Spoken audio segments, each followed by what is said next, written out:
Қайырлы күн достар, бүгін біз сіздермен өте дәмді окрошка дайындаймыз.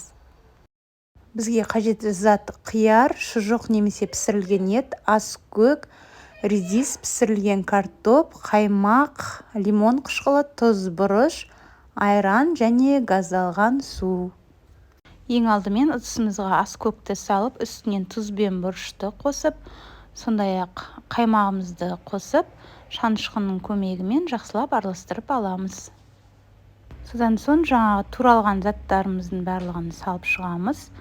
Осылай жіңішке етіп немесе кубик етіп төртбұрышты етіп турасаңыз болады. Сондай-ақ жұмыртқа қоссаңыздар болады. Өте дәмді шығады, мен бүгін қоспадым. Барлығын қосып болғаннан соң үстіне 1 литр айранымызды және 1 литр газдалған суды қосамыз. Суымыз міндетті түрде газдалған болу керек. Содан кейін жақсылап араластырып аламыз. Сондай-ақ лимон қышқылын қосамыз. Дәмін көреміз. Егер тұзы бұрышы аз болса, тағы да қоссаңыздар болады. Ал енді біздің окрошкамыз дайын. Өте дәмді шығады. Міндетті түрде жасап көріңіздер.